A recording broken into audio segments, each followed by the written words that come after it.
গীতাৰ অধ্যায় 18 শ্লোক নম্বৰ 62 ভগৱানে স্বয়ং কৈ আছে যে অৰ্জুন সেই পৰমেশ্বৰৰ শৰণলৈ যোৱা যাৰ কৃপাত পৰম শান্তি আৰু শাশ্বত স্থান অৰ্থাৎ সতলোক প্ৰাপ্ত হ'ব।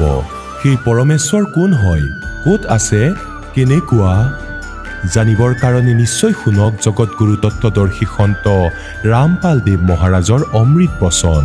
সৰ্বপবিত্ৰ ধৰ্ম পবিত্ৰ শাস্ত্ৰৰ আধাৰত হয়। এয়া সাধনা আপোনালোকে কৰে, আপোনালোকক কৰিবলৈ কৈ দিয়া হয় আৰু আপোনালোকে নিত্য নিয়ম কৰে, ভক্তি কৰে, ডেইলি মন্ত্ৰ কৰে, অৰ্থাৎ আপুনি ঔষধ খাই আছে আৰু আপোনালোকে নাম লৈ মন্ত্ৰ লৈ গ'ল আৰু মন্ত্ৰ জপ নকৰিলে, সাধনা নকৰিলে, মৰ্যাদা পালন নকৰিলে, নিয়ম নামানিলে, তেতিয়া আকৌ আপুনি ইয়ালৈ নাহিব। কাৰণ আপোনাক ভগৱানে সহায় কৰিব নোৱাৰে আৰু আপুনি সুখী হ'বও নোৱাৰে। যি উদ্দেশ্য লৈ আহিছিল মৰ্যাদা পালন নকৰিলে সেয়াও নহ'ব। গতিকে আপোনালোক যিসকল প্ৰাণী ইয়ালৈ নাহে, এইদাহে গম পায় যে তেওঁলোক কালৰ জালত পৰিল, অথবা কোনোবাই তেওঁলোকক মিছগাইড কৰিছে, বা তেওঁ টেবলেট নাখালে অৰ্থাৎ ভক্তি নকৰিলে, সেইকাৰণে তেওঁ যি বাঞ্ছিত বস্তুৰ ইচ্ছা কৰি আছিল সেয়া মালিকে নিদিলে। পৰমাত্মাই কয়, নিজৰ মহিমা নিজেই কয় যে कि सतगुरु के दरबार में कमी काहे की ना, अंसा मौज नहीं पावता तेरी चूक चाकरी में। এই কবিৰ পৰমেশ্বৰৰ বিধানত, এই কবিৰ পৰমেশ্বৰৰ ডিক্সনেৰীত ইম্পচিবল ৱৰ্ড নাই। এইজন সেই সমৰ্থ পৰমাত্মা, এইজন সেই সমৰ্থ পৰমাত্মা যাৰ শব্দকোষত অসম্ভৱ শব্দ নাই। কিন্তু আমি সেই লাভ প্ৰাপ্ত কৰিব পৰা নাই সেই সমৰ্থৰ দৰবাৰত। তেন্তে আমি আমাৰ চাকৰিত ভুল কৰিছোঁ, আমাৰ কোনো পূজা সেৱা শ্ৰদ্ধাত আসোঁৱাহ আছে। नहीं तो सतगुरु जो चावे सो करही, 14 कोट दूत जम डरही, ऊत भूत जम त्रास निवारे और चित्रगुप्त के कागज पाड़े। চিত্ৰগুপ্তৰ কাগজ ফালা অৰ্থাৎ আপোনাৰ প্ৰাৰব্ধৰ পাপবোৰ নাশ কৰি দিব। আপোনাৰ সংস্কাৰত কিবা কাৰণত কোনো ভয়ংকৰ কষ্ট থাকিলে তাক শেষ কৰি দিব পৰমাত্মাই, শেষ কষ্ট আহিবলৈ নিদিয়ে। আপোনাৰ যদি মৃত্যু হ'ব লগা আছে 10, 20, 50 বছৰ বয়সত, আৰু যদি আপুনি সত্য ভক্তি কৰি আছে আপোনাৰ বয়স বঢ়াই দিব এইজন সেই পৰমাত্মা। এনেইতো পুণ্যাত্মাসকল এটা উশাহো আপুনি ইয়াত ল'ব নোৱাৰে, এনেকুৱা বিধান আছে। কোৱা মতে এজন সাধক আছিল, এজন ঋষি আছিল। সেই ঋষিজনৰ কোনো এক অন্য জ্যোতিষীয়ে হাতৰ ৰেখা চোৱা এজনে চাই কৈ দিলে যে আজিৰ পৰা 4ৰ্থ দিনত আপোনাৰ মৃত্যু হ'ব। এতিয়া তেওঁৰ সমস্যা উৎপন্ন হৈ গ'ল। তেওঁ ক'লে যে কিবা এটা সমাধান কওক। সেই জ্যোতিষীজনে, হাতৰ ৰেখা চোৱাজনে ক'লে যে ব'লা ব্ৰহ্মাৰ ওচৰলৈ যাওঁ, কাৰণ ব্ৰহ্মা ইয়াৰ উৎপত্তিকৰ্তা হয়। তেওঁৰ জ্ঞান সিমানেই আছিল। এতিয়া ব্ৰহ্মাৰ ওচৰলৈ গ'ল। ব্ৰহ্মাই ক'লে, ভাই চোৱা, মই উৎপত্তি নিশ্চয় কৰোঁ, কিন্তু বয়স বঢ়াই দিয়া মোৰ সাধ্যৰ বাহিৰত, ব'লা বিষ্ণুৰ ওচৰলৈ যাওঁ। তেওঁ আমাৰ পালনকৰ্তা, তেওঁৱেই ঠিকা লৈছে চাউলৰ মুঠি কম বেছি দিয়াৰ। তেওঁ ওচৰলৈ গ'ল, বিষ্ণুদেৱক প্ৰাৰ্থনা জনালে যে এনেকুৱা এজন ঋষি আছে আৰু তেওঁ কি কৈছে যে মই নিজৰ কোনো তেনে অন্য উদ্দেশ্যেৰে জীৱনৰ এক্সটেনশ্যন নিবিচাৰোঁ, মই কেৱল ভক্তি কৰিব বিচাৰোঁ, যে আৰু কিছু সময় মই পাই যাওঁ তেতিয়া মই ভক্তি কৰিম। বিষ্ণুদেৱে ক'লে যে ভাই তোমাৰ টাৰ্গেটটো বহুত বঢ়িয়া, উদ্দেশ্যটো ভাল কথা, পৰোপকাৰ বিচাৰিছা, কোনো স্বাৰ্থ নাই, কিন্তু মোৰ সাধ্য এজ এক্সটেনশ্যন কৰাৰ নাই, আয়ুস বৃদ্ধি নহয়। ভগৱান শিৱৰ ওচৰলৈ যাওঁ ব'লা, শংকৰৰ ওচৰলৈ, কাৰণ তেওঁ সংহাৰ কৰে, তেওঁ তোমাৰ জীৱন দান কৰিব পাৰিব। এতিয়া শংকৰৰ ওচৰলৈ গ'ল আৰু শংকৰ ভগৱানে ক'ব ধৰিলে, তেওঁকো একে প্ৰাৰ্থনাই জনাইছিলে যে এই ঋষিৰ আয়ুস 4 দিন বাকী আছে আৰু তেওঁ এক্সটেনশ্যন বিচাৰে, আপোনাৰ হাতত আছে। শংকৰ ভগৱানে ক'বলৈ ধৰিলে, ভাই ইয়াৰ কথাটো ঠিকেই, কিন্তু মই যেনেকুৱা আদেশ থাকে যাৰ সময় যেতিয়া আহে তেতিয়াহে মাৰোঁ, এনেই মানিব নোৱাৰোঁ। এনেদৰে 3 দিন হৈ গ'ল। শংকৰ ভগৱানে পৰামৰ্শ দিলে যে ব'লা তালৈ যাওঁ, কালিলৈ তালৈ যাম। ক'ত যাম? ধৰ্মৰাজৰ ওচৰলৈ, কাৰণ তাৰ পৰাই আদেশ আহে কাৰোবাক মৰাৰ। এতিয়া ধৰ্মৰাজ এজন ন্যায়াধীশ হয়, এই কালৰ ন্যায়াধীশ তেওঁ 21 ব্ৰহ্মাণ্ডৰ। তালৈ গ'ল এই চাৰিওজন। কোন? এজন সেইজন ব্যক্তি যি এক্সটেনশ্যন বিচাৰি আছিল, আয়ু বৃদ্ধি বিচাৰিছিল। আনজন যি এইটো কৈছিল যে তোমাৰ ইমান আয়ুস আছে। দ্বিতীয়জন, তৃতীয়জন ব্ৰহ্মা, চতুৰ্থতে বিষ্ণু আৰু পঞ্চমতে শ্ৰী শিৱদেৱ। এই পাঁচোজন গৈ পালে ধৰ্মৰাজৰ দৰবাৰত। এতিয়া ধৰ্মৰাজক ক'লে, তিনিওজনে ব্ৰহ্মা বিষ্ণু মহেশ্বৰে ক'লে যে হে ধৰ্মৰাজ, এই মানুহজনে পৰমাৰ্থৰ বাবে কিছু সময় বিচাৰিছে, ইয়াৰ আয়ুস বৰ্ধিত কৰি দিয়ক। আৰু এওঁ কিয় বিচাৰে? যে কিছু ভক্তি কৰিব বিচাৰে। তেওঁ কোনো অন্য আজে বাজে কথাৰ বাবে এক্সটেনশ্যন বিচৰা নাছিল। এতিয়া ধৰ্মৰাজে উলিয়ালে একাউণ্ট, মেলিলে তেওঁৰ বহি, তাত একাউণ্ট চালে। সেই সময় লিখা আছিল, তাত কি লিখা আছিলে? যে ইয়াৰ মৃত্যু। এতিয়া সেই সময়টো আহিছিলে, ৪ৰ্থ দিন হৈছিল। তাৰ মৃত্যুত লিখা আছিলে যে এই ব্যক্তিৰ মৃত্যু ধৰ্মৰাজৰ দৰবাৰত হ'ব লাগিব। আৰু সেই সময়ত ব্ৰহ্মা বিষ্ণু আৰু শংকৰ আৰু লগতে সেই জ্যোতিষীও তেওঁলোকো ইয়াত উপস্থিত থাকিব লাগিব। এতিয়া ধৰ্মৰাজেতো সুবিধাই পালে, সেই সময়তেই তাৰ মৃত্যু হৈ গ'ল, আয়ুস নবঢ়ালে। এতিয়া তিনিও ভগৱানে বেয়া পালে আৰু ক'বলৈ ধৰিলে যে আমি ইয়ালৈ অহাৰ তুমি কি সন্মান দিলা? তুমি বৰ বেয়া, তুমি এনেকুৱাই নে? তোমাৰ ডিঙি কাটিম বুলি কৈ ত্ৰিশূল তুলি ল'লে, কোনে সুদৰ্শন চক্ৰ তুলিলে। এতিয়া তেওঁ ক'লে ধৰ্মৰাজে যে ভগৱান, মোৰ ওপৰত খং নকৰিবা, মইতো এজন চাকৰহে সেই পৰম পিতাৰ, যাৰ আদেশ আহে। আৰু এয়া চোৱা খাতা বহি, ইয়াত কি লিখা আছে?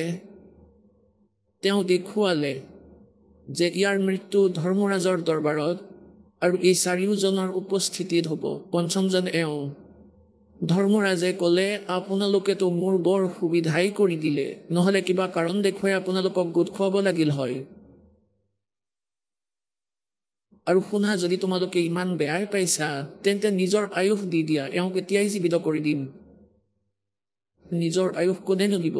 বাহ, তিনিও গুচি গ'ল, তাৰ পৰা সোনকালেই গুচি গ'ল।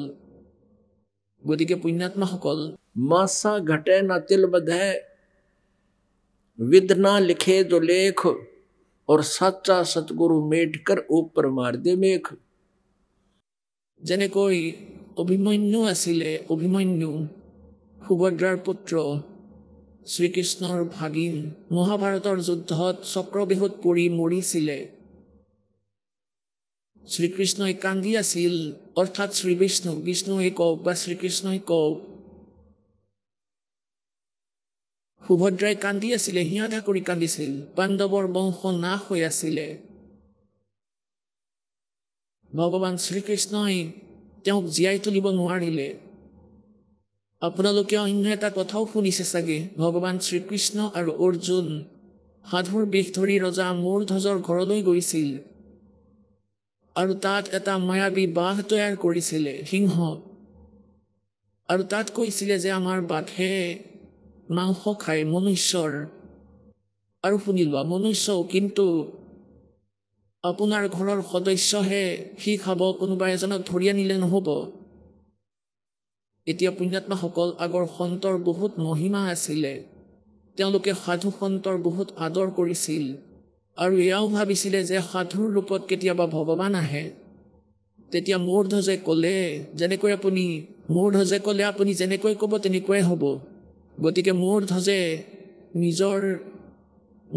নিজৰ শ্ৰীকৃষ্ণই যেতিয়া ক'লে যে নিজৰ পুত্ৰক কাটি মোৰ বাঘক সিংহক খাবলৈ দিয়া, সেই পতি পত্নীয়ে দুয়োৱে মিলি ল'ৰাজনক মাজেৰে ফালিবলৈ ধৰিলে, কাটি দিলে, দুচেও কৰি দিলে আৰু তাক জীৱিত কৰি দিলে শ্ৰীকৃষ্ণই। এতিয়া ইয়াৰ কাৰণ কি? যেতিয়ালৈকে এই কোনো প্ৰাণীৰ আয়ুস আছে তাক তেওঁলোকে জীৱিত কৰিব পাৰে আৰু তাৰ আয়ুস নাথাকিলে তেওঁলোকে জীৱিত কৰিব নোৱাৰে গতিকে এই কাৰণতে যে অভিমন্যুৰ আয়ুস বাকী থকা নাছিল তেওঁৰ মৃত্যু সংস্কাৰ জীৱন ইমানেই আৰু তাম্ৰধ্বজৰ আয়ুস বাকী আছিল তেওঁক কাটি জীৱিত কৰি দিয়া এওঁলোকৰ বাবে কোনো ডাঙৰ কথা নহয় ভগৱান হয় এয়া সিদ্ধিহে যেতিয়া এটা সময়ত এজন কাশ্যপ নামৰ ঋষি আছিল এজন কাশ্যপ নামৰ ঋষি আছিলে আৰু তেওঁ গৈ আছিলে কলৈ ৰজা পৰীক্ষিতৰ ওচৰলৈ কাৰণ কি আছিল তেওঁ গম পাইছিলে যে ৰজা পৰীক্ষিতক সপ্তম দিনা সাপে খুটিব আৰু সেয়াও অৰ্থাৎ বহুত ভয়ংকৰ এই তক্ষক সাপৰ বহুত ভয়ংকৰ বিষ থাকে আৰু সেই তক্ষকে গম পাই গ'ল যে কাশ্যপ ঋষি আহি আছে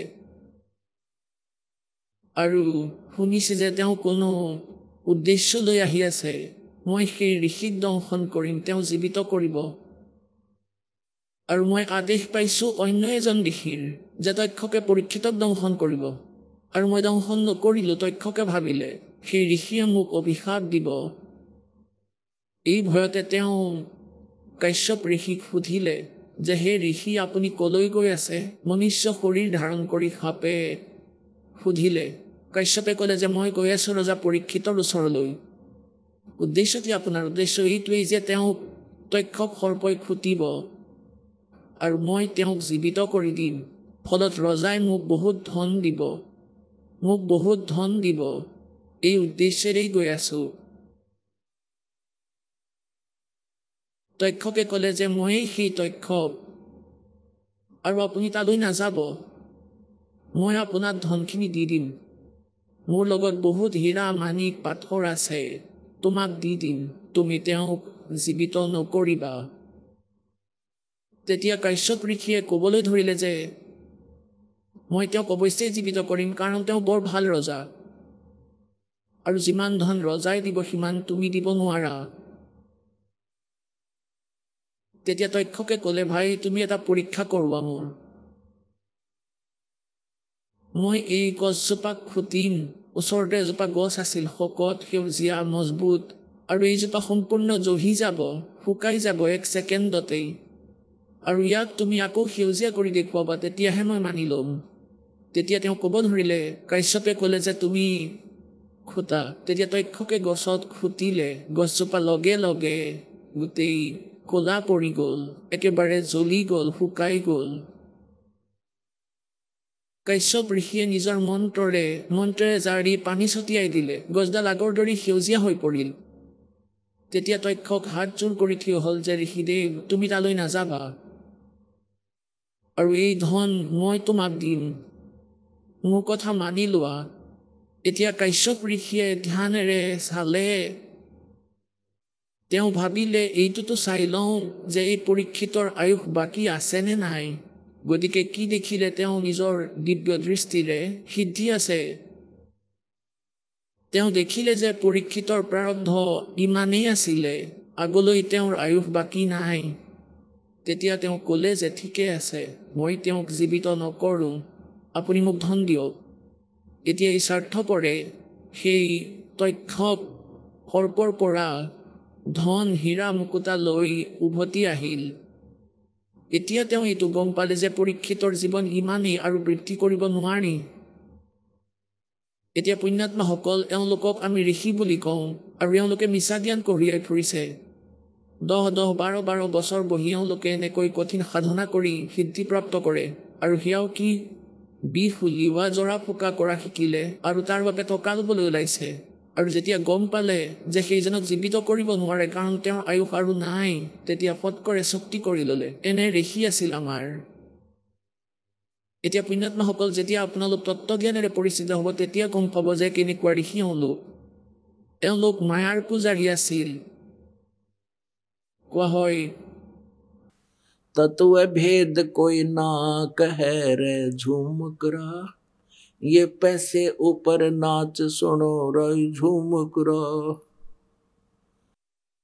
এসময়ত এখন গাঁৱত এজন মণিৰাম নামৰ ব্ৰাহ্মণে সত্যনাৰায়ণৰ কথা প্ৰাৰম্ভ কৰি দিলে আৰু 30 দিনৰ কাৰণে ৰাখিলে। তেওঁ ভাবিলে 30 দিন গাঁৱৰ পৰা নিতৌ 10-20 টকা আহিলেও তেতিয়াও 30 দিনত 500-600 টকাটো হ'বই। সেই উদ্দেশ্যেৰে দীঘলীয়া সময় কৰি দিলে।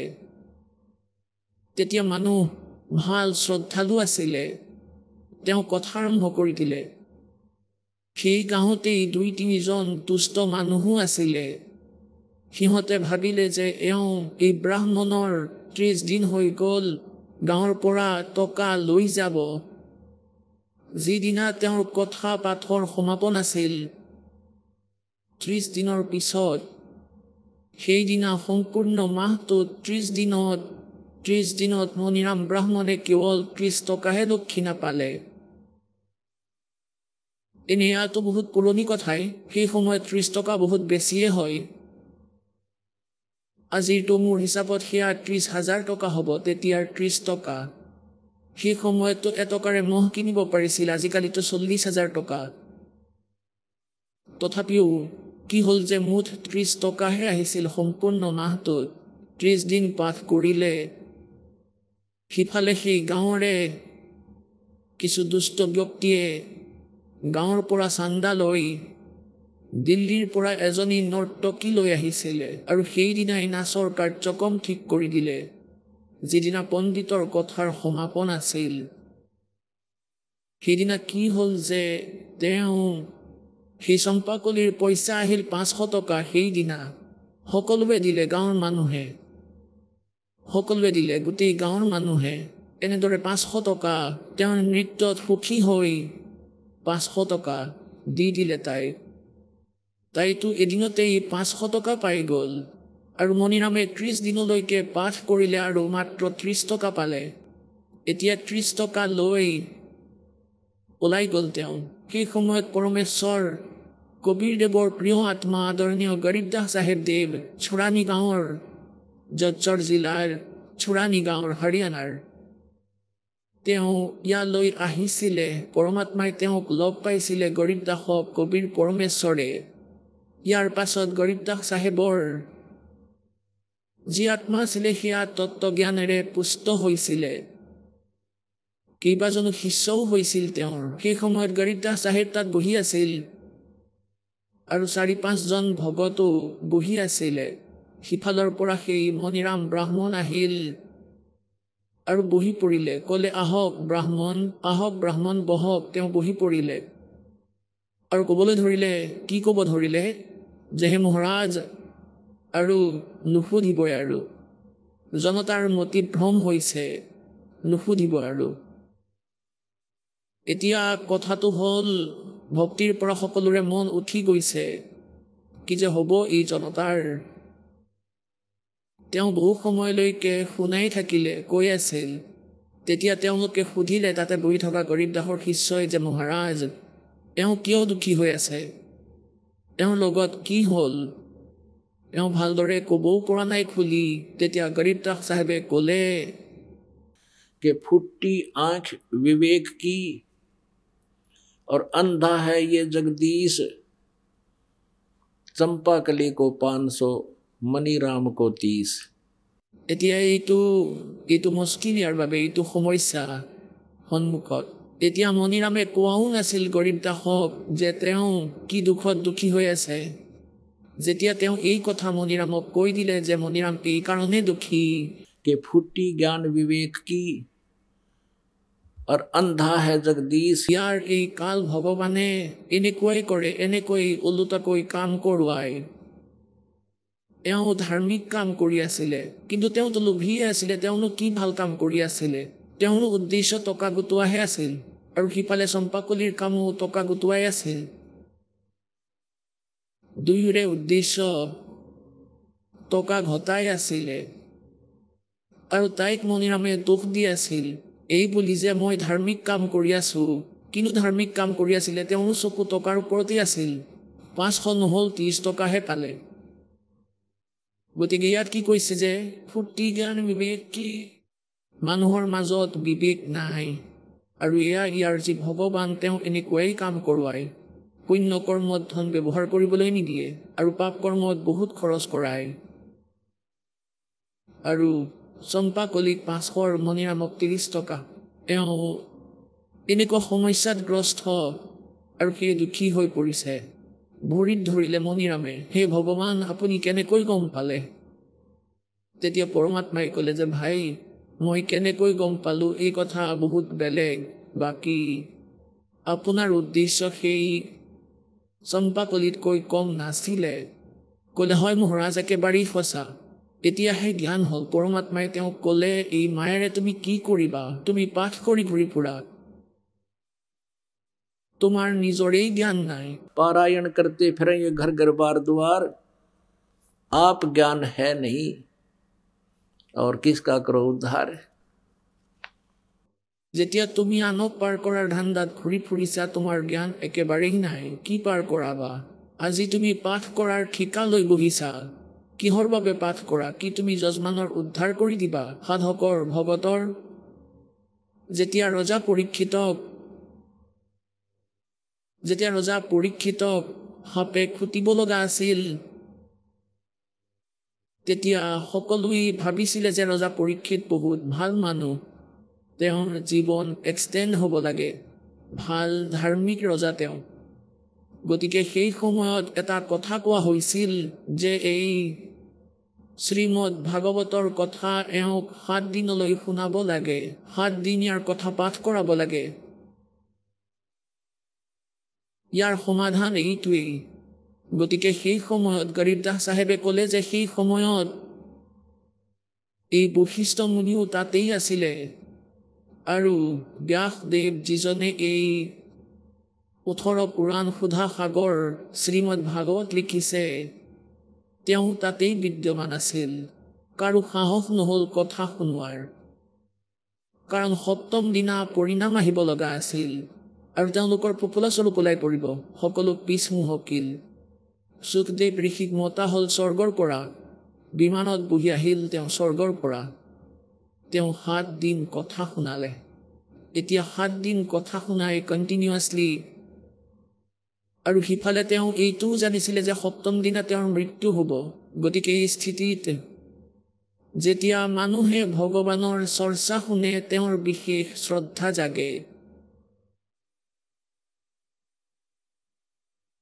মনত শ্ৰদ্ধাৰ উদ্ৰেক হয়। তেওঁ জানে 7ম দিনা তেওঁ যাব নাথাকিব, গতিকে মুহূৰ্তৰ বাবেও তেওঁ ধ্যান নাতৰায়। আৰু কথা শুনোৱাজনো যোগ্য অধিকাৰী হ'ব লাগে, তেতিয়াহে তাৰ পৰা লাভ পোৱা যায়। গতিকে তেওঁ 7 দিন কথা শুনালে সেই সুখদেৱ ঋষিয়ে। এতিয়া কিমান দূৰ উদ্ধাৰ কৰিলে যে তেওঁ স্বৰ্গলৈ গ'লগৈ, কাৰণ এই সংসাৰৰ পৰা তেওঁৰ মন উঠি গ'ল আৰু স্বৰ্গ সেয়া কেৱল সুধা সাগৰ অৰ্থাৎ শ্ৰী ভাগৱত কথা শুনিয়েই নহয়। তেওঁ এজন বহুত পুণ্যকৰ্মী প্ৰাণী আছিল, ডাঙৰ ডাঙৰ যজ্ঞ কৰিছিলে, কাৰণ সেই সময়ত যি ব্ৰাহ্মণ আছিলে তেওঁলোকে বেদ পাঠ কৰিছিলে, বেদৰ মন্ত্ৰ পাঠ কৰিছিলে, ওম নামৰ জপ কৰিছিলে, আৰু তেওঁলোকে যেনেকুৱা হ'লেও বেদ অনুসৰি সাধনা কৰিছিল আৰু কৰোৱাইছিল। সেয়া যজ্ঞ আছিলে, ধৰ্মযজ্ঞ কৰাইছিল, ভোজ কৰাইছিল। গতিকে সেই যজ্ঞৰ পৰিণাম স্বৰূপে তেওঁ স্বৰ্গলৈ গ'ল।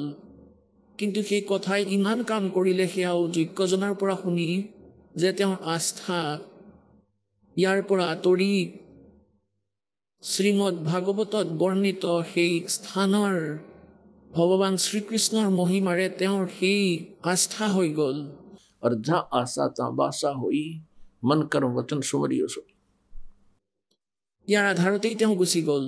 গতিকে এই কথাবোৰৰ পৰা আমি পুণ্যাত্মাসকলে এটা ভাল সাৰ বস্তু উলিয়াই ল'লোঁ আৰু নিজৰ জীৱনটোক সেইদৰে গঢ়িব লাগিব। এতিয়া যেনেকৈ এতিয়া সকলো ফালে গুৰুৱেই গুৰু দেখা পাব, ময়ো আপোনাৰ পাঠ কৰি দিম বুলি হাতত পুথি লৈ ওলাই যায়, ময়ো পাঠ কৰি দিম। কিয় যায় তেনেকৈ? কাৰণ তেওঁলোকে জানে টকা লাগে আৰু ধৰ্মপ্ৰায়সকলে ভক্তি সাধনা অনুষ্ঠান পাতিব বিচাৰে আৰু এওঁলোক নিজেই জ্ঞানৰ সৈতে অপৰিচিত। সেই শ্ৰদ্ধালুসকল সেই নকলি গুৰুৰ পৰা পাঠ কৰায়, সেই এওঁলোকৰ সুবিধা হৈছে। এওঁলোক হ'ল এনেই পাঠ কৰি ঘূৰি ফুৰাসকল। এবাৰ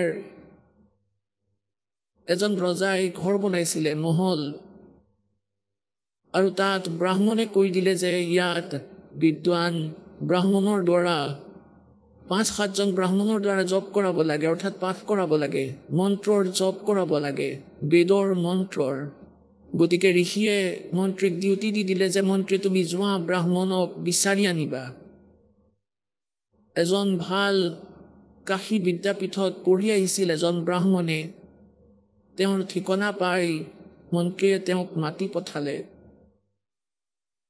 তেওঁ নিজৰ সাধনা আৰম্ভ কৰি দিলে প্ৰতিদিনে এটা মোহৰ দিছিল সেই মন্ত্ৰীয়ে তেওঁক দক্ষিণা হিচাপে কেইদিনমান যেতিয়া হৈছিলে নিতৌ এটা মোহৰ পাইছিলে এটা সোণৰ মুদ্ৰা যি আজিকালি আজিৰ হিচাপত হ'লে 10-20 হাজাৰ হ'ব যেনেকৈ এতিয়া সেয়া 10 গ্ৰামৰ আছিল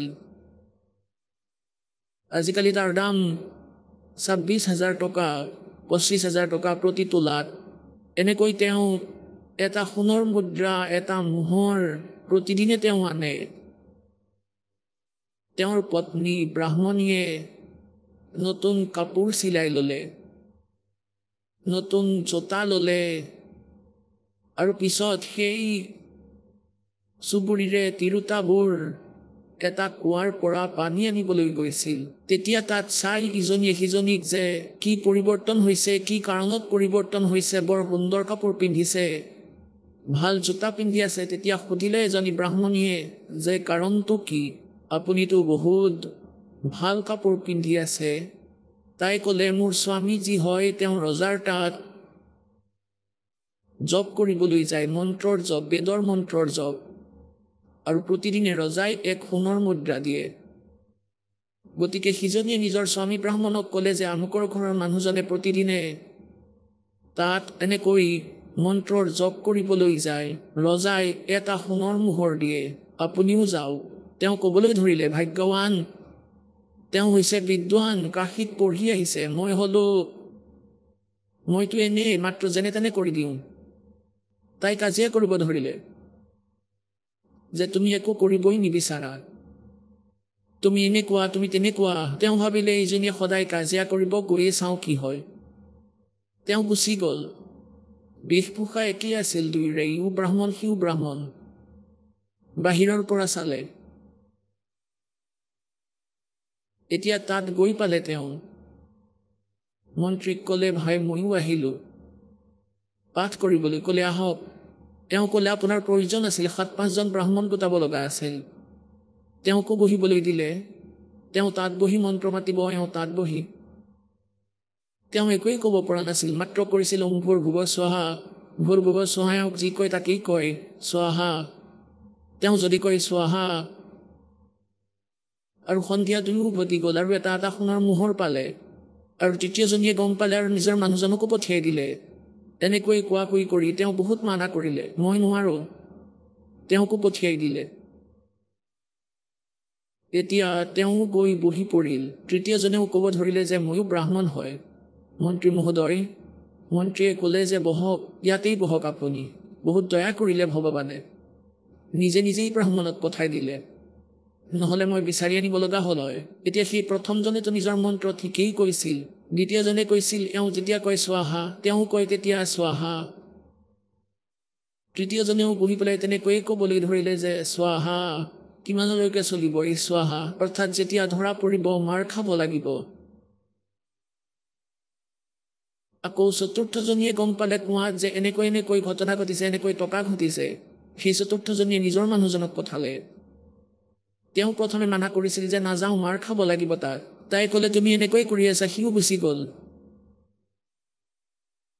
তেওঁকো বহিবলৈ দিলে এতিয়া প্ৰথমজনেতো নিজৰ মন্ত্ৰ জপ কৰি কয় স্বাহা দ্বিতীয়জনে কয় স্বাহা তৃতীয়জনেও কয় এনেকৈ স্বাহা চতুৰ্থজনেও কয় চলিবলৈ দিয়া যিমানলৈকে চলে স্বাহা অৰ্থাৎ যেতিয়ালৈকে সুবিধা পাই আছোঁ চলিবলৈ দিয়া স্বাহা এওঁলোকে স্বাহা ক'বলৈহে জানিছিলে গতিকে কোৱাৰ তাৎপৰ্য এইটোৱেই যে এনেকুৱা স্থিতি আহিছে ভক্তিৰ পৰা দূৰ হোৱাৰ বাবে গতিকে কথা হৈছে পৰমাত্মাই আমাক এইটো ক'ব বিচাৰিছে যে কবিৰ পৰমেশ্বৰ সেই সমৰ্থ শক্তি হয় তেওঁ নিজৰ মহিমা নিজেই কৈছে আৰু যেতিয়া পৰীক্ষা কৰা হ'ল সঁচা প্ৰতিপন্ন হ'ল তেওঁক যেতিয়া আমি পৰমাত্মাক চিনি পালোঁ আৰু তেওঁৰ পৰা যি শুনিছিলোঁ তেওঁৰ পৰা যি লাভ তাতকৈ বেছি পালোঁ, গতিকে পৰমাত্মাৰ মহিমা প্ৰমাণিত হ'ল। গতিকে তেওঁৱেই সেই সমৰ্থ শক্তি, তেওঁ শব্দকোষত ইম্পচিবল ৱৰ্ড নাই। सतगुरु जो चाहे सो कर ही, 14 कोट दूत जम डर ही, ऊत भूत जम त्रास निवारे, चित्रगुप्त के कागज पाड़े। এতিয়া সেই সমৰ্থ শক্তিৰ মহিমা আপোনালোকক কম। এতিয়া পুণ্যাত্মাসকল, এফালে পৰমাত্মাই আমাক এইটো ক'ব বিচাৰিছে যে कि मानुष जन्म पाके जो नहीं रटे हरि नाम, और जैसे कुआ जल बिना फिर बनवाया के काम। এই মনুষ্য জীৱনৰ যদি কিবা উপযোগিতা আছে, যদি লাভ আছে, সেয়া হৈছে কেৱল পৰমাত্মা প্ৰাপ্তি, অন্যথা ইয়াৰ কোনো ইউজ নাই। যি কাৰ্য মনুষ্য জীৱনত আমি কৰি আছোঁ সেয়া পশু পক্ষীও কৰি আছে। আমাতকৈ বেছি মৰমেৰে সিহঁতে নিজৰ সন্তানৰ পালন কৰে, প্ৰজনন কৰে। আৰু কেৱল এই ক্ৰিয়াই আমিও কৰি কৰি যদি মৰি যাওঁ তেন্তে আমাৰ দৰে অকৰ্মণ্য আৰু কোনো নাই। এতিয়া জ্ঞান হ'ল ভগৱানৰ ভক্তিৰ পৰা। গতিকে প্ৰসংগ চলি আছে, এতিয়া বিষয় চলি আছে যে সেই সমৰ্থ শক্তিৰ দৰবাৰত কোনো বস্তুৰ অভাৱ নাই। যদি আপোনাৰ লাভ হৈ থকা নাই তেন্তে আপোনাৰ সেৱাত ক্ৰুটি আছে, অৰ্থাৎ আপোনাৰ সেৱা, স্মৰণ, ভক্তি, শ্ৰদ্ধাত কিবা ক্ৰুটি আছে, সেয়া ঠিক কৰি লোৱা। তেতিয়া চাবা কেনেকৈ লাভ নহ'ব। এতিয়া এইজন সেই পৰমাত্মা कि मासा घटे ना तिल बधे, विध ना लिखे जो लेख, और सच्चा सतगुरु मेठ के ऊपर मारे मेघ। আমি আমাৰ লগত, এই দাসৰ লগত এনে হাজাৰ হাজাৰ চিঠি আছে য'ত এনেকুৱা তেওঁলোকৰ দুখেৰে ভৰা কাহিনী লিখা আছে। এজনে কৈছে যে মোক এজন জ্যোতিষীয়ে কৈছে, হস্তৰেখা পালমিষ্টে ক'লে যে যেতিয়া তুমি 27 বছৰৰ হ'বা তেতিয়া তোমাৰ মৃত্যু হ'ব। মোৰ চিন্তা হৈ গ'ল। মই আৰু এজন অন্য পালমিষ্টক দেখুৱালোঁ, তেওঁ সেই একে কথাকেই ক'লে। মোৰ আৰু কলিজা ফাটি গ'ল, ভাবিলোঁ মৰিলোঁ আৰু। সেই সময়ত মোৰ বয়স 20-21 বছৰৰ। মই থাকিব নোৱাৰা হ'লোঁ। মই সুধিলোঁ কোনো অন্য জ্যোতিষী আছে নেকি, কাৰোবাক সুধিলোঁ। তেতিয়া তৃতীয়জনে ক'লে যে একেবাৰে সঁচাটো ক'ব। তেওঁক সোধোতে তেওঁ ক'লে যে তোমাৰ আয়ুস 27 বছৰলৈকে আছে। এতিয়া মই ভাবিলোঁ ভাই মৰি গ'লোঁ আৰু মই, কথা বেয়া হৈ গ'ল। ঘৰৰ মানুহে ক'লে বিয়া কৰাই লোৱা, আৰু মই কওঁ নকৰোঁ। এইটো নক'লোঁ। কি কাৰণে মানা কৰি আছোঁ ভাবিলোঁ এওঁলোকো চিন্তা কৰিব, মইতো এনেও দুখত আছোঁৱেই। এনেকৈ একেবাৰে খোৱা বোৱাও বাদ দিলোঁ। এনেতে এদিন তেওঁ সৎসংগ শুনিলে। কোনো ভকতে সুধিলে যে তোমাৰ কি অসুবিধা হৈছে, কিন্তু তেওঁ কোনো ক'লে কিজানি ঘৰৰ মানুহক কৈ দিয়ে, সিহঁত চিন্তাত পৰিব। শেষত ক'লে মই কষ্টত আছোঁ, মই ঠিক হ'ব পৰা নাই, চিকিৎসা কৰাই লোৱা ক'ৰবাত। ভকতে ক'লে যে চিকিৎসা বহুত কৰালোঁ, কোনো আৰাম নাপালোঁ। তেওঁ ক'লে আমাৰ গুৰুদেৱৰ ওচৰলৈ ব'লা, উপদেশ লৈ লোৱা। তেওঁ যে পালমিষ্টক হাত দেখুৱাই আহিছিল, যিয়ে ভৱিষ্যত কৈ দিছিল, গতিকে ক'বলৈ ধৰিলে মোৰ বেমাৰৰ চিকিৎসা এই পৃথিৱীত নাই।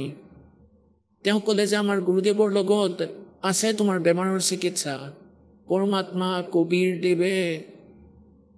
কবিৰদেৱেতো আয়ুসো বঢ়াই দিয়ে। তেওঁ সুধিলে সঁচাইনে, তেওঁ ক'লে হয়। তেওঁ ক'লে সঁচা কথা, তেওঁ ক'লে হয় একেবাৰে। ভকতে কোৱাত তেওঁ কিছু আশা জাগিল, যাম বুলি ক'লে আৰু গ'ল। সৎসংগ শুনিলে। পৰমাত্মাৰ কৃপাত তেওঁ কাকো কোৱা নাছিলে তেওঁৰ লগত কি ঘটিছিল।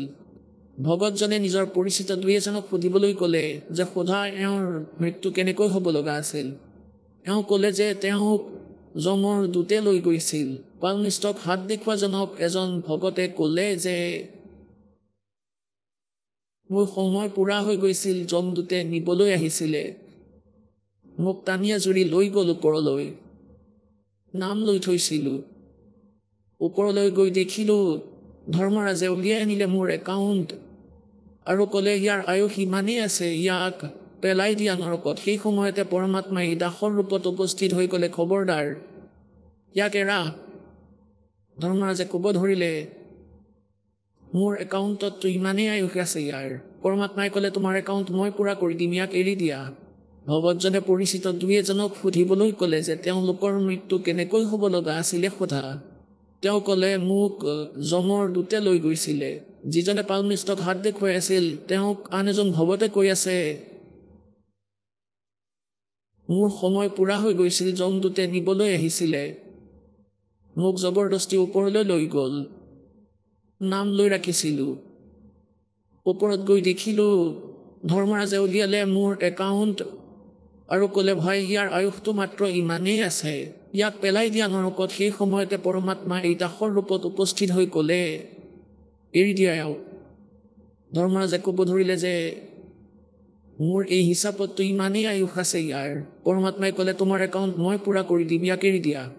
ধৰ্মৰাজে দেখিলে যে তেওঁৰ সেই হিচাপৰ খাতাত তাৰ 80 বছৰৰ আয়ুস লিখা আছিলে, য'ত আগতে 30 বছৰৰ আয়ুসত মৰিব লগা আছিল।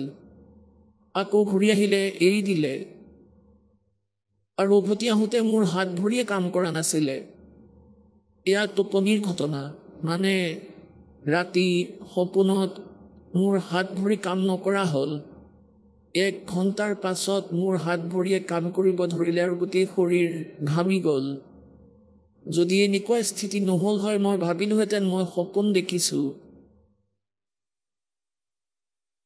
গতিকে পুণ্যাত্মাসকল, তেওঁ বিশ্বাস কৰিলে, নাম ল'লে। তাৰ পাছত তেওঁৰ কোনো কষ্ট নহ'ল আৰু 27 বছৰ সম্পূৰ্ণ কৰিলে, বিয়াও কৰালে। তাৰ পাছত বিবাহ কৰালে। তেওঁৰ এই কথা বিশ্বাস নহ'ল। 27 বছৰ সম্পূৰ্ণ হোৱাত আকৌ তেওঁ পালমিষ্টৰ ঘৰলৈ গ'ল, কাৰণ এই ভুল আমাৰ ভিতৰত আছে, ক্ৰুটি আছে। তেওঁ পালমিষ্টক পুনৰাই দেখাবলৈ গ'ল। উপদেশ লোৱাৰ পিছত দ্বিতীয়জন পালমিষ্ট, তৃতীয়জন, চতুৰ্থজন, সিহঁতে ক'লে, তোমাৰ আয়ুস বৃদ্ধি হৈছে, তোমাৰ আয়ুস বৰ দীঘল আছে। আকৌ গ'ল তাত য'ত আগতে দেখুৱাইছিলে। তেওঁ নাজানিছিলে যে সি আগতেও তেওঁক হাত দেখুৱাইছিলে। পালমিষ্টে ক'লে, তোমাৰ আয়ুস বহুত দীঘল আছে, বুঢ়া হৈ মৰিবা তুমি। তেতিয়া সি সেই পালমিষ্টক ক'লে যে আপুনি সেইদিনা মোৰ আয়ুস 27 বছৰ বুলি কৈছিলে। ভাই, তোমাৰ 27 বছৰৰ আয়ুস আছিলে, সেইকাৰণে কৈছিলোঁ 27 তোমাৰ হাতৰ ৰেখাত, কিন্তু আজি 27 বছৰ নাই।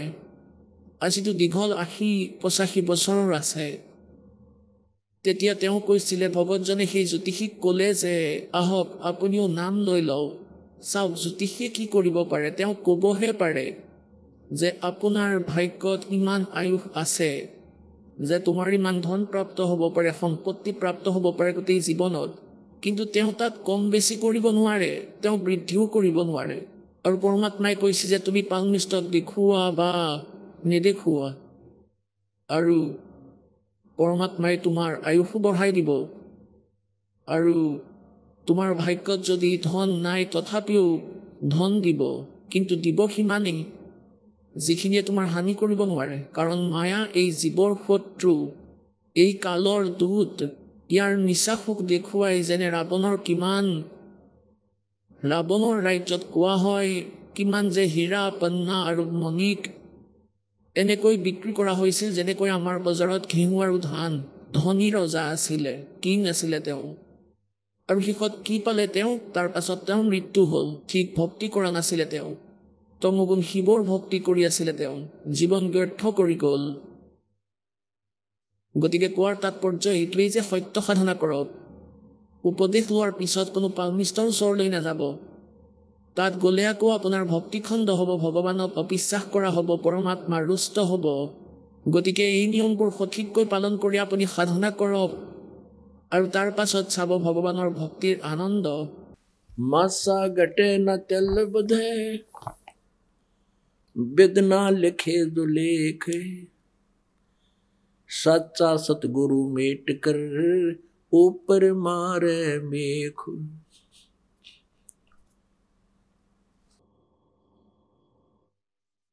পুণ্যাত্মাসকলে সময়ত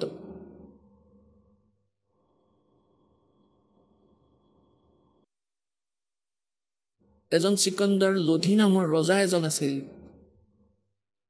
সিকান্দাৰ লোধি দিল্লীৰ বাদশ্বাহ আছিল। তেওঁক অসাধ্য ৰোগে পালে।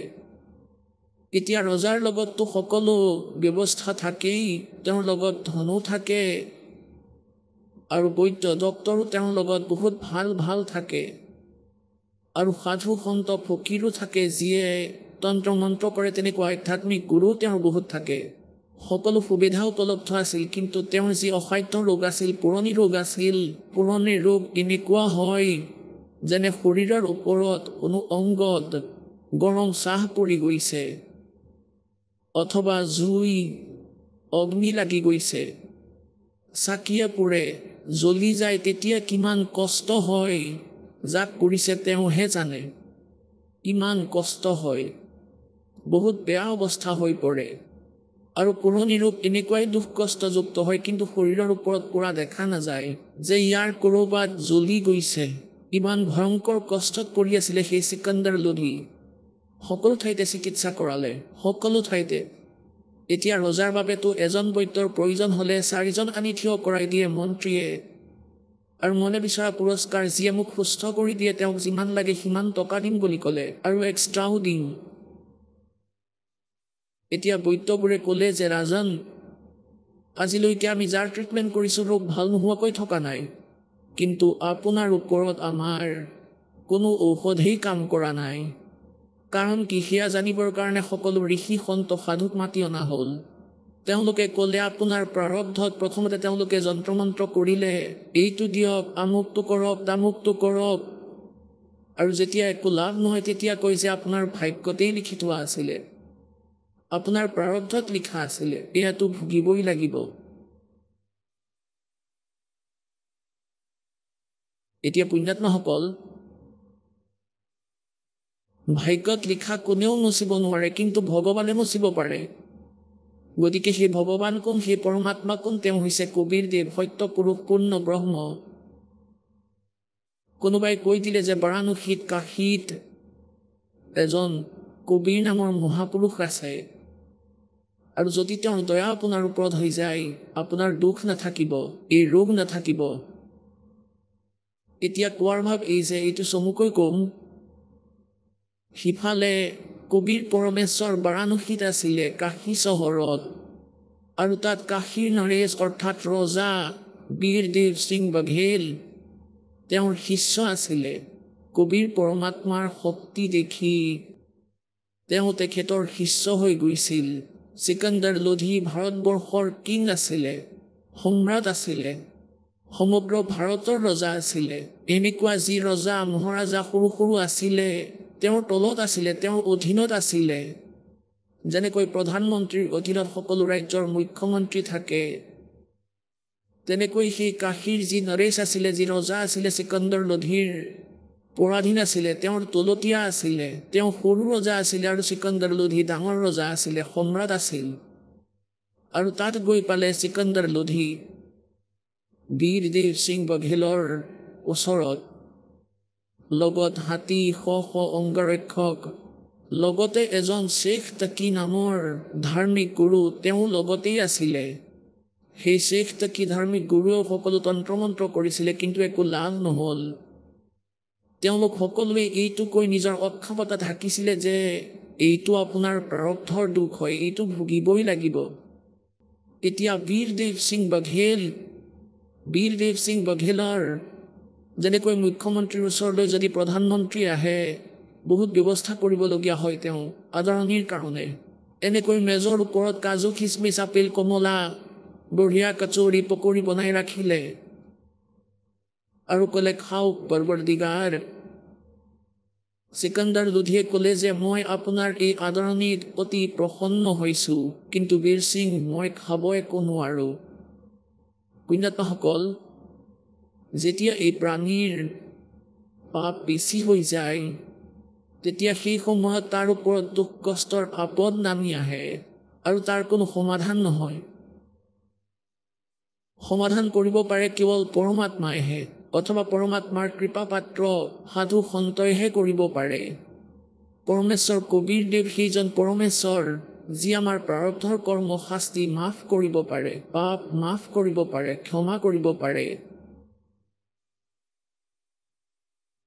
ৰজাই সকলো কথা ক'লে বীৰ সিঙক যে মই বহুত দুখী, সকলো ঠাইতে মই ট্ৰিটমেণ্ট কৰাইছোঁ, আধ্যাত্মিক ক্ৰিয়াও সকলো কৰালোঁ, মই ক'তো সকাহ নাপালোঁ, মই একো খাব নোৱাৰোঁ আৰু মই তোমাক লৈ সুখী। কিন্তু মই শুনিছোঁ যে ইয়াত কবীৰ নামৰ এজন সন্ত আছে, আপুনি জানেনে? এতিয়া বীৰদেৱ সিং বাঘেলে এই কাৰণে ক'ব বিচৰা নাছিল যে কবীৰদেৱ এজন সাধাৰণভাৱে তেওঁ তেনেকৈয়ে থাকিছিলে, তাঁতি আছিলে, জুপুৰিত থাকিছিলে। এই কাৰণেই ক'ব বিচৰা নাছিল কিজানি এই বাদশ্বাহে মোক বেয়া পাই নাযায় যদি মই ইয়াক কৈ দিওঁ সেই যে কবীৰদেৱ এজন পৰম সন্ত। গতিকে বীৰদেৱ সিং বাঘেলে যেতিয়া তেওঁৰ মুখেৰেই শুনিলে চিকন্দৰ লোধি সম্ৰাটৰ মুখৰ পৰা যে কবীৰ নামৰ কোনো সন্ত আছে ইয়াত, আপুনি জানেনে? তেতিয়া বীৰদেৱ সিং বাঘেলে ক'লে যে মহাৰাজ মই ভালদৰেই জানো, ময়ো তেওঁৰ পৰাই উপদেশ লৈ থৈছোঁ, তেওঁতো স্বয়ং পৰমাত্মা আহিছে। আৰু ৰাজন আপুনি সঠিক ঠিকনাত আহিছে, আপোনাৰ ৰোগ নাথাকিব। এতিয়া চিকন্দৰ লোধিয়ে ক'লে যে বীৰ সিং মাতি দিয়া, এবাৰ সেই সন্তক মাতি দিয়া, মাতি আনা, মাতি দিয়া চাকৰ পঠিয়াই তেওঁক ইয়ালৈ মাতি দিয়া, মই বহুত দুখী হৈ আছোঁ। এতিয়া বীৰ সিং এজন নৰেশ অৰ্থাৎ সৰু ৰজা আৰু তেওঁ সম্ৰাট, ৰজাক মানা কৰিব নোৱাৰে। সৰু ৰজাই হাত জোৰ কৰি ক'বলৈ ধৰিলে হে পৰৱৰ্তীগাৰ আপোনাৰ যি আদেশ সেয়া শিৰোধাৰ্য, কিন্তু কয় যে সন্তক মাতিব নালাগে, স্বয়ং গ'লেহে ভাল হয়। যদি মই মাতিও পঠিয়াওঁ আৰু তেওঁ ইয়ালৈ আহিও যায় আৰু তেওঁ কৃপা নকৰে, যদি দয়া নকৰে, তেওঁৰ অহা আৰু নহা সমানেই হ'ব, কাৰণ আমি তেওঁক বাই অৰ্ডাৰ মাতিম আৰু আহিলেও দয়া নকৰিব, ভাবিব ইহঁতে মোৰ অসন্মান কৰিছে। আদেশ দিছে, সন্ত হৈছে এজন মহাসম্ৰাট, কথাতেই কয় আতুৰত নিয়ম নাস্তি। চিকন্দৰ লোধিয়ে এই কথা বুজি পালে যে ভাই ঠিকে আছে, সন্তই বেয়া নাপালেই ৰক্ষা, আৰু মোক যদি দয়া নকৰে মোৰ অৱস্থা এনেই বহুত বেয়া হৈ আছে, দুৰ্গতি হৈ আছে, মই নিজেই যাম। এতিয়া সন্ধিয়াৰ সময়ত প্ৰতিদিনে কবীৰদেৱ, কবীৰ পৰমেশ্বৰ নিজৰ এজন ব্যৱহাৰিক গুৰু বনাই থৈছিলে পৰমাত্মাই। এনেতো গুৰু নাছিলে, তথাপিও সংসাৰত গুৰু পৰম্পৰা বজাই ৰাখিবৰ কাৰণে, গুৰু পৰম্পৰাৰ নিৰ্বাহ কৰিবৰ কাৰণে ৰামানন্দ নামৰ এজন ঋষিক গুৰু মানিছিলে।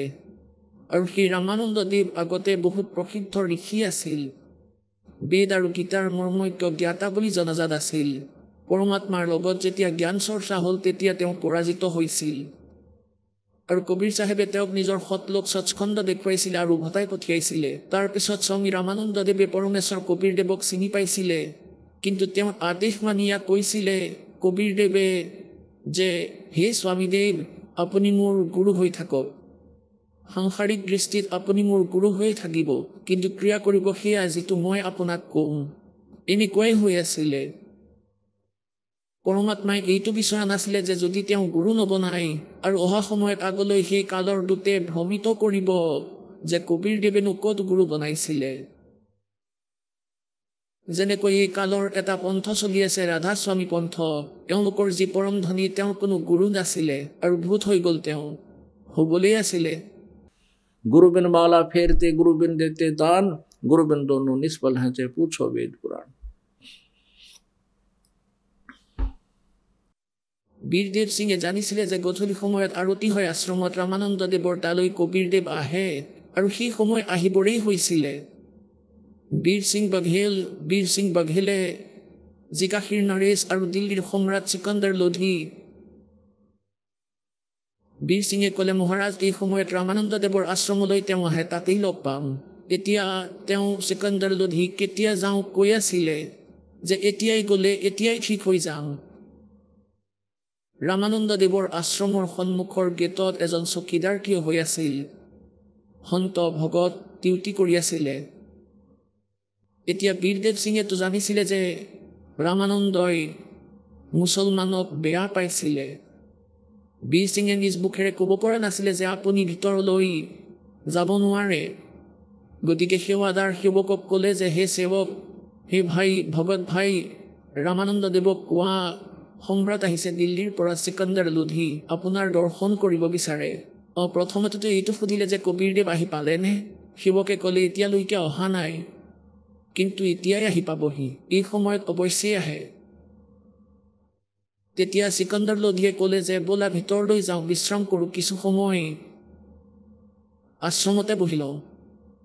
এতিয়া বীৰ সিঙেতো জানিছিলে যে এই ৰামানন্দ দেৱে মুছলমানক ভাল পোৱা নাছিলে, আৰু যাতে খং উঠি নাযায় তেতিয়া সেৱকক ক'লে আজ্ঞা লৈ আহা ৰামানন্দ দেৱৰ পৰা, আৰু ক'বা যে চিকন্দৰ লোধি আহিছে, দিল্লীৰ বাদশ্বাহ, তেখেতৰ দৰ্শন কৰিব বিচাৰিছে, কিছু সময় বিশ্ৰাম কৰিব বিচাৰিছে, কবীৰদেৱ অহালৈকে তেওঁৰ প্ৰতীক্ষা কৰিব বিচাৰিছে। সেৱকজন ভিতৰলৈ গ'ল। ৰামানন্দ দেৱক ক'লে যে স্বামীজী, এনেকুৱা দিল্লীৰ সম্ৰাট চিকন্দৰ লোধি আহিছে আৰু তেওঁ কবীৰদেৱক লগ পাব বিচাৰিছে। তেখেত অহালৈকে তেওঁ আশ্ৰমত বিশ্ৰাম কৰিব বিচাৰিছে, আপোনাৰ অনুমতি বিচাৰিছে।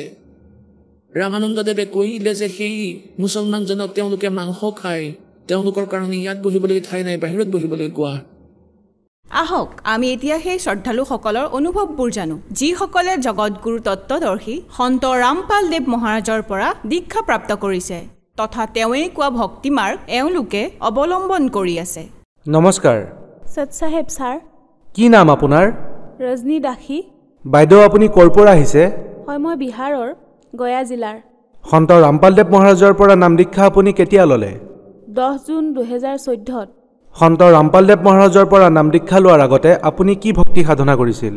মই ৰাধাস্বামী পন্থৰ লগত জড়িত আছিলোঁ আৰু অন্য দেৱী দেৱতাৰ যি পূজা পাঠ থাকে সেয়া মই কৰিছিলোঁ। তেন্তে আপুনি সন্ত ৰামপালদেৱ মহাৰাজৰ শৰণলৈ কেনেকৈ আহিলে? হয়, মোৰ যি দেউতা আছে, শহুৰ দেউতা, তেওঁ জড়িত আছিল। তেওঁ ক'লে যে পুত্ৰী, এটা সৎমাৰ্গৰ ভক্তি আছে, এই ভক্তি কৰি বহু মানুহ এতিয়া সুখত আছে, কোনো ধৰণৰ ৰোগ বেমাৰ আৰু দুখ কষ্ট নহয়, যিয়ে মানে এই সৎভক্তি কৰে। আমি ইফালৰ সিফালৰ আজিলৈকে যিবোৰ ভক্তি কৰিছোঁ সেয়া বেকাৰ গ'ল, সেইবাবে আজিৰ পৰা আমি সন্ত ৰামপালদেৱ মহাৰাজৰ ভক্তিহে কৰিম। সন্ত ৰামপালদেৱ মহাৰাজে আমাৰ সকলোবোৰ দুখৰ নিবাৰণ কৰিব। মোৰ শহুৰ দেউতা জড়িত আছিলে। কিছুদিন পিছত তেওঁ আমাক ক'লে যে হাৰিয়ানালৈ গৈ বৰবালাত সন্ত ৰামপালদেৱ মহাৰাজৰ পৰা দীক্ষা ল'বা। সেইবাবে আমি সন্ত ৰামপালদেৱ মহাৰাজৰ পৰা বৰবালালৈ গৈ 2014 10 জুনত নাম দীক্ষা লৈছিলোঁ। সন্ত ৰামপালদেৱ মহাৰাজৰ পৰা নাম দীক্ষা লোৱাৰ পিছত আপুনি কিবা লাভ পালেনে? হয়, সন্ত ৰামপালদেৱ মহাৰাজৰ পৰা নাম দীক্ষা লোৱাৰ পিছত আমি বহুত লাভ পালোঁ। সকলোবোৰ এতিয়া ক'ব নোৱাৰিম। যেনে ধৰক ৰোগ বেমাৰ, যি সাংসাৰিক সুখ থাকে, মানে এখন পৰিয়ালত ভাল খাদ্য থকা ব্যৱস্থা সকলোৱে বিচাৰে, কোনো নিবিচাৰে যে দৰিদ্ৰতাত জীৱন ব্যতীত কৰক, কম উপাৰ্জন কৰি বেছি খৰচ কৰক। কিন্তু সন্ত ৰামপালদেৱ মহাৰাজৰ আমাৰ ওপৰত ইমান দয়া হ'ল, মানে যিমান আছে সিমানতে আমি 5 জনৰ ফেমিলি তেওঁলোকে ভালদৰে জীৱন যাপন কৰিব পাৰিছে। আমি আগতে যিবোৰ ভক্তি কৰি আছিলোঁ ৰাধাস্বামী অথবা অন্য দেৱী দেৱতাৰ, তাৰ পৰা লাভ পোৱা নাছিলোঁ। কিন্তু যেতিয়াৰ পৰা আমি সন্ত ৰামপালদেৱৰ শৰণলৈ আহিলোঁ, দিনত 2 গুণ ৰাতি 4 গুণ বুলি যিটো কথা আছে, সিমান মানে উন্নতি হৈছে। আমাৰ সন্ত ৰামপালদেৱ মহাৰাজে যিমান উপাৰ্জন কৰিছোঁ তাতে ইমান উন্নতি দিছে যে আজি আমি বহুত সুখেৰে আমাৰ জীৱন যাপন কৰি আছোঁ। আৰু ইয়াৰ লগতে মই বহুত কিবাকিবি লাভ পালোঁ। আটাইতকৈ ডাঙৰ লাভ মোৰ এইটো হ'ল, সন্ত ৰামপালদেৱ মহাৰাজৰ শৰণলৈ অহাৰ পিছত প্ৰথমে মোৰ 2জনী ছোৱালী আছিলে। 7 বছৰলৈকে মোৰ কোনো সন্তান হোৱা নাছিলে। কেতিয়াবা বহুত দুখী আছিলোঁ আৰু এনেকুৱা লাগিছিলে যে ল'ৰা নহ'ব, তৃতীয়বাৰো একে ছোৱালীয়ে জন্ম পালে। সেইবাবে মই তাইক ৰাখিব বিচৰা নাছিলোঁ। কিন্তু সন্ত ৰামপালদেৱৰ দয়াৰে ইমান মালিকে মোৰ ওপৰত ইমান দয়া কৰিলে যে 7 বছৰৰ পিছতো মোৰ পিৰিয়ড হৈয়ে থাকিল, কণ্টিনিউ 9 মাহ। মই গমেই পোৱা নাছিলোঁ যে মোৰ গৰ্ভটো সন্তান আছে। কিন্তু যেতিয়া 3 মাহতকৈ বেছি হৈ গ'ল তেতিয়া মই অনুভৱ কৰিলোঁ, কাৰণ মোৰ গাটো বেয়া লাগিবলৈ ধৰিছিলে। তেতিয়া মই ডক্টৰৰ ওচৰলৈ গৈ ক'লোঁ যে মোৰ গাটো কিয় এনেকৈ বেয়া লাগিব ধৰিছে। যি নেকি মই আগতে দুবাৰকৈ মা হৈছোৱেই। কিন্তু সিহঁতক জন্ম দিয়াৰ সময়ত মোৰ এনেকুৱা হোৱা নাছিলে।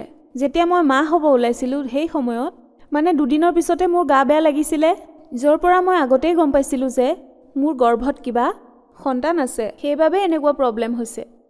কিন্তু এবাৰ এনেকুৱা হ'ল যে 3 মাহতকৈ বেছি হৈ গ'ল। যেতিয়া মোৰ গৰ্ভত কণ্টিনিউ সন্তানটো কমপ্লিট হৈ গ'ল, তেতিয়া মোৰ গাটো লাহে লাহে অলপ বেয়া লাগিবলৈ ধৰিলে।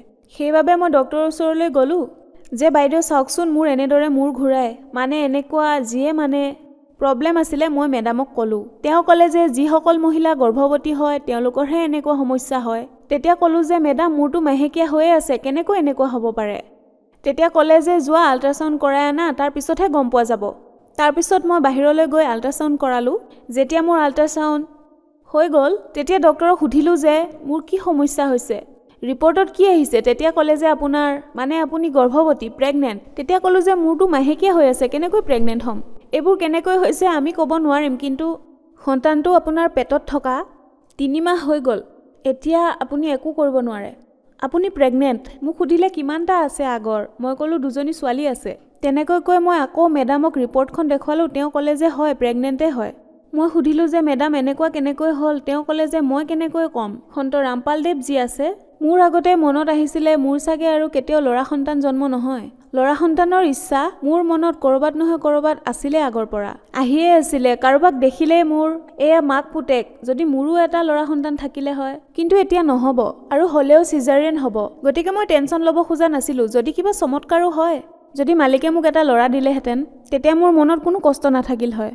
আৰু সেই কথাই আজি সঁচা হ'ল যে সন্ত ৰামপালদেৱৰ দয়াত মোৰ পিৰিয়ডো হৈ আছিলে, মই গমেই পোৱা নাছিলোঁ। মোৰ গৰ্ভত 3 মাহতকৈ বেছি হ'ল, সন্তানটো থাকিও গ'ল। সন্ত ৰামপালদেৱৰ এনেকুৱা দয়া হ'ল, যাৰ পৰা মোৰ সন্তানটো আজি 1.5 বছৰীয়া হৈ গ'ল, আৰু মালিকে মোক সেই আশাও পূৰ্ণ কৰিলে। সেইবাবে 7 বছৰৰ পিছত মই সেই আনন্দ পালোঁ, যি আনন্দৰ কথা মই সদায় মালিকক কৈছিলোঁ। মোৰ মানে শহুৰ দেউতা 80 বছৰীয়া হৈ গৈছে, তেওঁ তথাপিও সন্ত ৰামপালদেৱ মহাৰাজৰ শৰণত, মালিকৰ শৰণত সেৱা কৰে। বৰ্তমান তেওঁ একেবাৰে সুস্থ, তেওঁৰ ক'তো একো সমস্যা নাই। কাৰণ এতিয়া যদি আপুনি চাই 55ৰ পৰা 60লৈ বয়স হোৱা মানুহৰ এইটো সমস্যা হয়, সেইটো সমস্যা হয়। কিন্তু মোৰ শহুৰ দেউতা বহুখিনি বয়সস্থ হৈছে, কিন্তু তথাপিও আজি সন্ত ৰামপালদেৱৰ সেৱা সম্পূৰ্ণ মনেৰে, শ্ৰদ্ধাৰে কৰে, আৰু তেওঁৰ একো সমস্যা হোৱা নাই আজিলৈ, সন্ত ৰামপালদেৱৰ দয়াত। আপোনাক আজি টিভিত লাখ লাখ দৰ্শকে চাই আছে, বিশেষকৈ মাতৃ আৰু ভনীসকলক আপুনি কি ক'ব বিচাৰিব?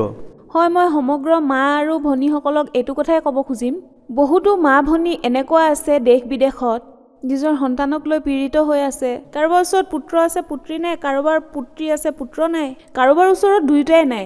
মই এই কথা ভালদৰে বুজি পাওঁ যে এনেকুৱা ধৰণৰ মহিলাৰ কিমান বেছি কষ্ট হয়। ধন সম্পত্তি কম থাকিলেও মানুহে তেনেকৈয়ে জীৱন নিৰ্বাহ কৰিব পাৰে, তাতে একো সমস্যা নাই। কিন্তু এটাও সন্তান নথকাৰ কষ্ট মই ভালদৰে বুজি পাওঁ। মইতো এইটোৱে ক'ম, যিসকল মাতৃভগ্নীয়ে এই সকলোবোৰ চাই আছে, মই হাতযোৰ কৰি মিনতি কৰিছোঁ যে তেওঁলোকে সন্ত ৰামপালদেৱ মহাৰাজৰ শৰণলৈ আহি ভক্তি কৰক, আৰু সন্ত ৰামপালদেৱে সকলো দুখ কষ্টৰ নিবাৰণ কৰে, তেওঁৰ ওপৰত এৰি দিয়ক। সন্ত ৰামপালদেৱ মহাৰাজৰ পৰা নাম দীক্ষা কেনেকৈ ল'ব পাৰি? বিভিন্ন চেনেলত সন্ত ৰামপালদেৱ মহাৰাজৰ সৎসংগ আহে, সেয়া চালে আপুনি দেখিব সৎসংগ দি থকাৰ সময়ত তলত হালধীয়া শাৰী এটা আহে, তাতে কেইবাটাও ফোন নম্বৰ দিয়া থাকে। সেই ফোন নম্বৰৰ মাধ্যমেৰে আপোনালোকে নিজৰ যিয়ে য'ত থাকে সেই নম্বৰৰ সৈতে যোগাযোগ কৰি আপোনাৰ ওচৰৰ নাম দীক্ষা কেন্দ্ৰৰ পৰা দীক্ষা লৈ সন্ত ৰামপালদেৱ মহাৰাজৰ শৰণলৈ আহিব পাৰে। ধন্যবাদ। হয়, সৎ চাহেব।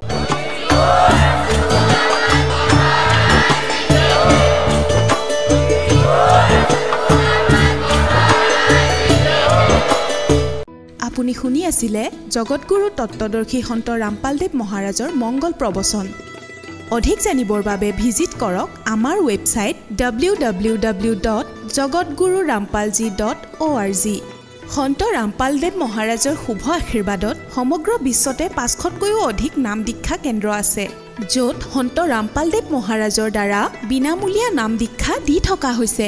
আপোনাৰ নিকটৱৰ্তী নাম দীক্ষা কেন্দ্ৰৰ ঠিকনা জানিবলৈ সম্পৰ্ক কৰক 8222880541।